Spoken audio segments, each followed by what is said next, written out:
Another formation lap. I'm expecting the lights to flash yellow and then send them round again. Yeah. They need to get on with it quickly because they'll be getting pretty toasty down there by now. The engine, no fans on these, of course, no cooling fans. They're only cooled by moving through the air. A bit like a shark has to keep swimming through the water to stay alive. These cars have to keep moving. And away they go again then as they are clear. Now Kvyat has to go into the pit lane as the cause of the false start, has to go into the pit lane. And if they can restart it, he is able to join the race from there. He's obliged to put it in neutral, open the clutch and put the steering wheel back on so they can move the cars. There's a little button on the front that frees the clutch as well. But it suggests to me that Danny Kvyat thinks whatever his problem is, and that's... pretty terminal. They're pushing that to the wrong side of the grid for that car to start again. Danny Kvyat is going to hate coming to Australia next year. Remember last year? His gearbox failed on the lap to the grid, didn't make the start of the race that afternoon. I kind of put money on him not making the start of the race here today as well, as he now has to try and hop over the pit wall and get back into the pit lane again, but I can't see his car going anywhere near him at the moment. There is a gate there he could have come through back into the pit lane, but whatever the problem is, he obviously thought this is not racing today, this car, because he got out of it. It's going to be a 57 lap race, that much I do know for certain, because this extra formation lap will take one away from the 58 lap race tally. The cars make their way along the far side of this track once more. Danny Kvyat walks back to the Red Bull garage. What a wretched 24 hours that young Russian has had. And of course they have to do that because the teams just don't leave any margin on the fuel. They're allowed to consume 100 kilograms of fuel through the Grand Prix. And they're not going to carry a lap or 2 laps of the fuel just in case there's a false start. So they have to shorten the race, otherwise they won't have enough fuel. Being spoken to by his crew. Situation being explained to him whilst the tyres are getting packed away. There is the car. That's better. They've got it to the correct side now. But it's been on a bit of an adventure. It didn't need to go on. Unfortunately, it won't have much steering lock to get through that gap. But they've opened the door up, and there it goes. So they've slotted it in nicely. Well done. The Red Bull. I just don't know why they took it to the. They did take it to the back initially, didn't they? They did. And they've got it back into the pit lane at just the right time for the field to come along and take their positions once again. Whether they can get it going, whether that Red Bull can take part, will still remains to be seen. Yeah, he should have stayed in the car. He should never have got out of that car. Lewis is pointing his car. He's going to have to sit on the front of the grid a long time, Lewis Hamilton, while they form up. He's pointing his car unusually slightly left. He's not in the remotest bit interested in going to cover off anything Nico Rosberg might do. He's pointing left already. Aiming to join Damon Hill and Michael Schumacher and Jenson Butler as drivers that have won this race in consecutive years. But there's smoke coming off the Toro Rosso in the Force India as we have 5 lights above us.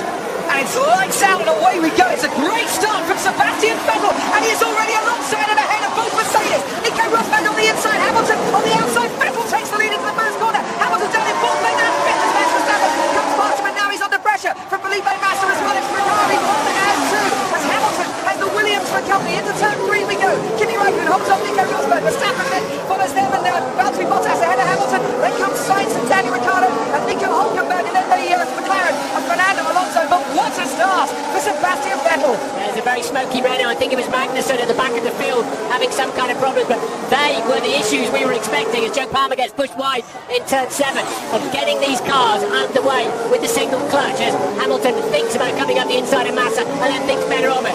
There's Joe Palmer. There's been I think he probably went on the grass coming out of turn 7 because he's fallen quite a way back from where he was. Yeah, brilliant start from Pascal Wehrlein as well.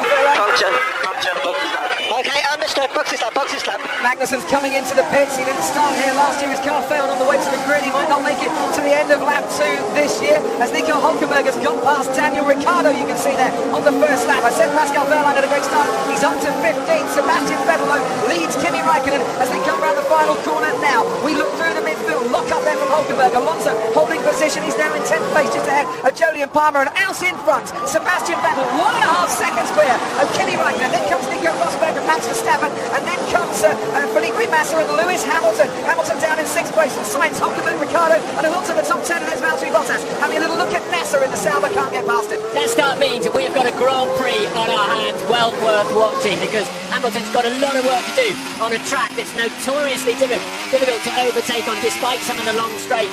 And that Williams always carries good straight line speed and the same spec of engine that Hamilton's got as well. Hamilton adjusting pieces on his adjusting dials on his steering wheel, and Massa getting a proper swapper on coming out of 7. I got some problems with the engine. Esteban Gutierrez down in 20th place and having problems too. And there he is in the new Haas F1 car. Esteban Gutierrez struggling somewhat and quite a long way off the pace, it has to be said. Look how Vettel's flying away. He's gone back to the Red Bull days here this afternoon. Brilliant start from Raikkonen as well. Ferrari were having good starts last year. They continued that on into 2016, and we can see Kevin Magnussen change of tyre. Soft compound tyre goes on, and out back into the race he comes as we look at Sergio Perez down in 11th place behind Fernando Alonso, making use of the super soft tyres at the start. Alonso had to bag a place or two off the line.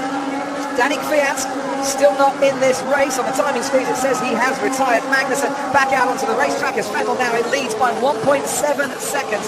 When we look back, Hockenberg stretching away a little touch from Ricciardo, but not getting too far away, and DRS will come into play very shortly. DRS is enabled and might give Hockenberg a few problems to contend with Ricciardo behind him. Not least for Massa with Hamilton too. But crucially then, Vettel's got more tyre options, new tyre options than the Mercedes. He's got Raikkonen as rear gunner, and he's pulling away on that lap anyway by a third of a second over Rosberg in 3rd place. Looking very good for Ferrari at the moment. Certainly is. Long way to go, but new start procedure, Martin. Drivers having to deal with more things themselves. We expected it might cause a few problems. Maybe that's exactly what happened today. Yeah, well, we saw Hamilton bogged down. He just didn't really get away. And I have to say, Rosberg didn't look much better, but Hamilton was getting pushed out of it left, right and centre in the traffic, and realised that he just needed to protect his front wing and his bodywork basically, and make sure he didn't get a puncture, and ended up behind the Williams. But Ferrari clearly got a system that's more user-friendly to get these things away on a hot track. 33 degrees drop down to now in the centre of November, and a tank full of fuel. Just looking there from the rear wing of Felipe Massa's Williams. He's got past the first corner, which for him in Australia is always a good thing. 3 times he's crashed down on that first corner, and at the moment he has the current world champion behind him. Massa running in 5th place, which is where Williams are targeting a finish for him today. And then of course they've got Magnussen now, who's made that pit stop with the puncture right in the middle of it. Right, Hamilton's got a great exit there. Magnussen almost getting a little bit in the way, and I think that might have just held up Hamilton a little bit. They've got a super exit on the run down towards turn 3. He's going to have a little go on the inside here. Massa goes wide, Hamilton swoops round the outside, and now Lewis Hamilton up into 5th place, and he'd been looking at that move ever since he got out of turn 2. Massa had to go defensive, got in tight, made minute he ran wide. The angle was too acute from where he was turning in, and Hamilton was not going to miss that opportunity. Looked to me like DRS helped, and he just turned the mode up to the highest possible power he could. Yeah, but I think he almost certainly had to get out of the throttle there in part of that early manoeuvre because of Magnussen sort of trying to get out of the way with the blue flags waving at him. I was a little bit scared for that, to be honest.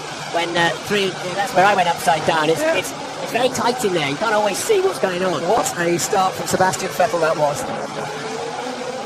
And the two said that's what really hurt Hamilton, was how close he got to his teammate and had to get right out of the throttle, almost certainly on the brakes actually, in turn 1, and put him back down in 5th place. The fireworks from Kevin Magnussen as well down the back. There was almost contact there as well. Between Ricciardo and Hockenberg. Lovely. You could tell the minute the lights went out, Sebastian Vettel was away and off, and the two Mercedes didn't even know it was coming. I reckon Vettel would be some of the guys wearing their bands on the London North Circuit, to be honest, with that start. And this, you said, Lewis Hamilton gets bogged down behind his teammate there. Yeah, and it did touch his front wing. He's lost a little bit of it, and it's lucky it didn't puncture Rosberg's left rear. Very nearly a repeat of Spa a couple of years ago, but nowhere really to go for either of the two Mercedes. And this is the reaction of Maurizio Arrivabene. Yeah, two very contrasting emotions in the space of about 2 seconds there. Jenson Button, meanwhile, from the start. And that is where Magnussen got his puncture. It's the he just had contact on the outside of turn 2, and of course as soon as the tyre punctured, he went down, the back of the car went down on the ground, and the fresh skid blocks for the race. were in contact. The titanium skid box is what all the sparks were. We saw Daniel Ricciardo getting past Nico Hulkenberg. That has been reversed since, with Hulkenberg in 8th and Ricciardo down in 9th. The lead out in front for Sebastian Vettel as he crosses the line was 2.2 seconds, down to 2 seconds as Nico Rosberg pulls to within half a second of Kimi Raikkonen. Just set the new fastest lap of the race, and we'll take this with a bit of DRS assistance now for Rosberg down towards turn 3 and see if he can get any closer as Sebastian Vettel turns in, and Rosberg is a few car lengths behind but still stays behind. Let's go down to 10 for some strategy. Well, let's keep an eye on the front left tyre here. We're just hearing some drivers to respect the blue flags, and it looks like Gutierrez is keep on going, by the way. But when we're on the onboard shots, keep an eye on the front left. When that starts to get a little pattern on it, then it'll be time to think about a stop. The quickest stop for Lewis Hamilton and for Nico Rosberg is to use their new soft tyres and do a 2-stop from about lap 13 and then again about lap 38. And I'm interested, Crofty, to see whether Ferrari deploy Kimi Raikkonen to shadow whatever Lewis Hamilton does strategy-wise, and that means they could contain him. Yeah, and the undercut works very, very well here, just to let you know. And Hamilton must now be within the DRS zone of Verstappen as well for 4th and 5th place. And his lap time, as soon as he passed Massa, was very close to Rosberg. So Mercedes have got the pace, they don't have track position. Yeah, they can catch up, and then they've got to try and get past. We had about 10 overtaking, normal overtakes last year here. I think we're going to get a few more this year. We might get one at the end of the straight here as around the final turn. Verstappen leads Hamilton, 4th leads 5th. DRS there, assistance for the Mercedes, gaining on the 2015-powered Toro Rosso. As they get into the braking zone, Hamilton just a little bit too far behind to make the move. It carries a lot of momentum and speed through that first corner, and now he really is hunting down the youngster, 18 years of age. Has to look into his mirrors. Hamilton is there, but not quite close enough. So Verstappen survives the 2 braking zones at the end of the DRS straights. His dad watches on, knows what's coming. And Max Verstappen, as we've seen, great at overtaking, showed us some defensive skills here to marvel at. He's only a teenager, but he showed a lot of maturity there because he didn't get intimidated by that and feel the need to go defend fresh air on the inside. He kept the racing line because he somehow judged that at 200 and plus miles an hour that Hamilton wasn't going to be close enough to launch an attack on that particular lap. They didn't compromise himself. Rosberg just dropped back a little bit further behind Kimi Raikkonen. 21 cars running on the track at the moment. Danny Kvyat is not officially out of this race. They're working on his car in the Red Bull garage at the moment. He's got an electrical issue, and they're hoping to get him out. By the time they do, he will be well down, but they'll use it as a bit of testing mileage for this afternoon. Through the last 3 corners, we see the scrap now for 4th and for 5th place. Verstappen, who had a brilliant rookie season. He says he wants something a little more boring in his second season where he can get great point scoring finishes and not have to do quite so much overtaking against Hamilton, who made his debut here in 2007 and showed what a great rookie he was that season, taking podiums all the way up to the British Grand Prix at Silverstone in his debut year, and of course race wins as well by that stage. On we go down towards turn 3, and Hamilton once again has to stick behind. Frustratingly for him, that Toro Rosso showing that it's got a decent power unit in it, last year's Ferrari engine. Well, interestingly, Hamilton struggled a bit in the final sector on that, so I wonder if the tyres are beginning to go away from them now. They're on lap 7. They're hoping to get to 15 to open up their options for the strategy through the race on these tyres. And look at his left front, graining up. Hamilton will really be struggling on right-handers. And we'll see when he slows down again. Hopefully we'll get a shot of that. But I noticed he really struggled to stay as close to Verstappen through the final corner on the previous lap, and therefore not really in the overtaking zone where the 2 DRSs are available to him. Tyre temperature, always so important in modern day Formula 1, Martin. Track temperature has a bearing on how these drivers can keep the temperature in those Pirelli rubbers. 31 degrees the track temperature, and we've gone down 6 degrees since the start of the race time as we, 20 past 4 in the afternoon here in Melbourne, and when the cloud comes over, the track does cool off quite appreciatively. Out in front, still red hot pace for Sebastian Vettel, 2.3 seconds ahead of Kimi Raikkonen and his teammate. We're now on board with Valtteri Bottas as Carlos Sainz comes in for his first pit stop in the Toro Rosso, pitting from 7th in the race. We'll follow Bottas on. Sadly, we won't, as Bottas behind Ericsson fancies his chances of an overtake down the main straight. We look now to see blue flags being waved. That's for Kevin Magnussen. Bottas pulls out to the inside of the first turn, and past Marcus Ericsson he goes and up into 14th place. Yeah, they're trying to undercut Massa with Sainz's strategy there, but when we go on board with drivers who've got the soft compound, yellow mark soft compound tyres on, they look very good indeed. Just that lovely sheen that you want from your tyre, where it's melting and gripping the track. You only have grooves in your tyres on the road to clear water. It's the rubber that bites into the track, hence these slick tyres. And then if you know that, who watch motorsport a lot, but sometimes we have new people watching and welcome, and that is why we get such incredible grip from these tyres. But the rubber just starts to shear on the surface. That's what grading is, literally the compound starts to tear apart on the surface, and what happens is it just starts sliding more and more. And the more it slides, the worse it tears. Yeah. Get yourself a ball of mozzarella cheese, nice and shiny, grippy on the outside, cut it open, and it's all marbly. And that's what the grading tyre should look like. Hamilton still bogged down behind Max Verstappen. Then we look back to Felipe Massa, who was overtaken by Hamilton, now could get overtaken by Daniel Ricciardo. They're going to like that down at the first turn. You can hear the cheers as well as Daniel Ricciardo now puts himself up into 7th place. He's got past Nico Hülkenberg once again on the track, and Ricciardo starting to make a move through the field. Tells you something also about how much they've improved what used to be called a Renault engine, now called the TAG. Because I don't remember Red Bull breezing, I know he actually, but breezing past the Williams too often last year. I don't get past it.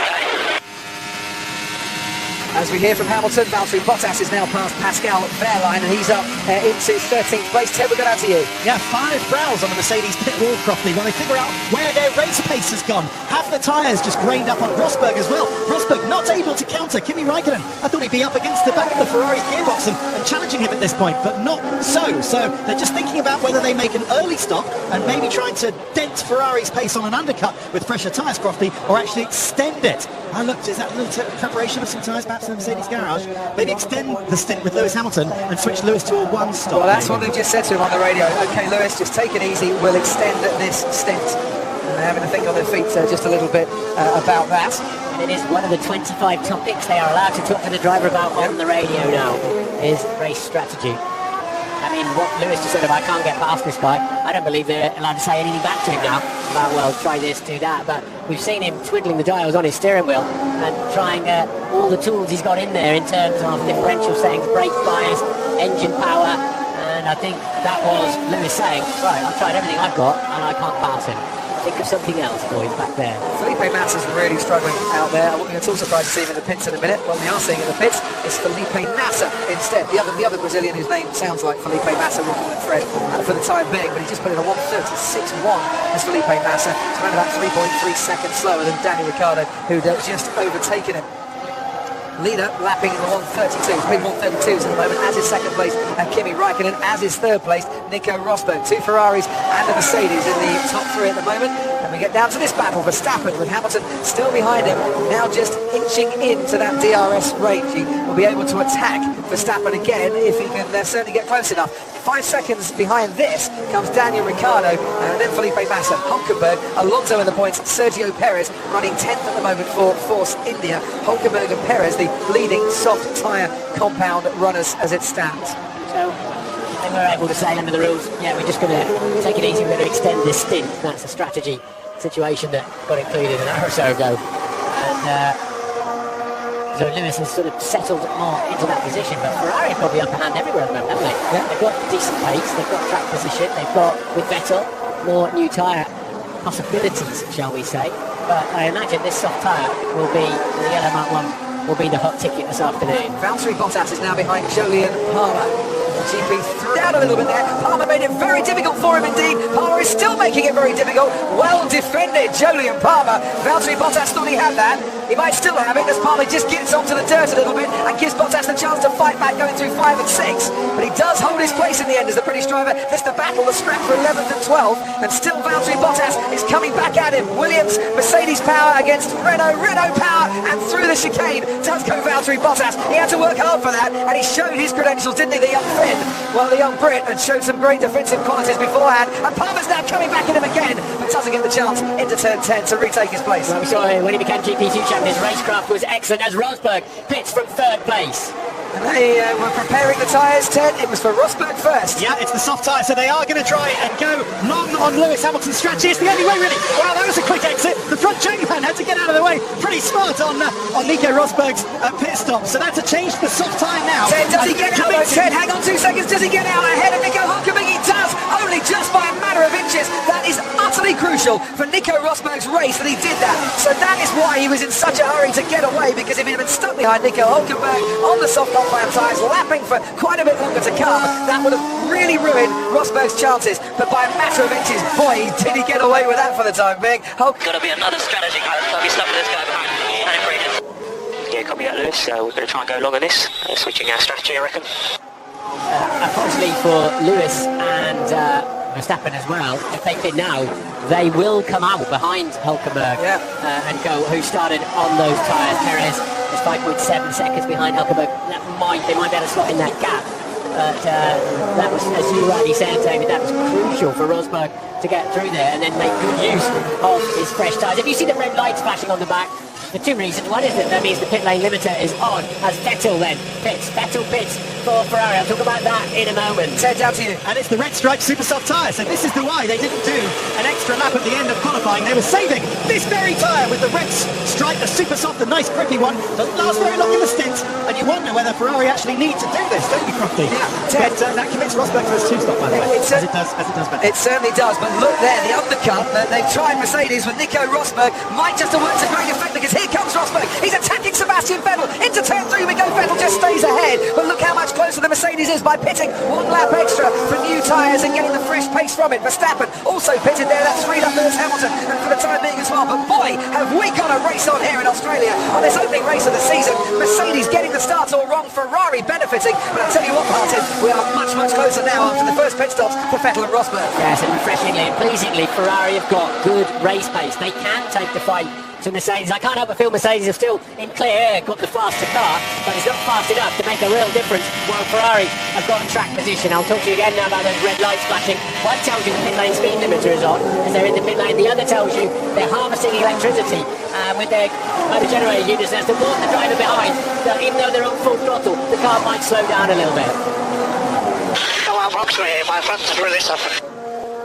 Verstappen, after pitting, coming back out behind them, Valtteri Bottas in the Williams. There goes Daniel Ricciardo down the inside of Jenson Button. And we see there Verstappen getting a really good exit and getting past Valtteri Bottas as well. Don't often see cars getting past there. But that was a super move by Verstappen, also by Sainz as well. We saw Massa struggling with his tyres. Bottas now struggling with his tyres, but he's got to stay out for another lap as Rosberg sets the fastest lap of this race. And the order at the moment, Raikkonen from Hamilton, from Vettel, from Rosberg. Then comes Hülkenberg and Perez on the soft compound tyres. And those that have pitted, well, Raikkonen hasn't.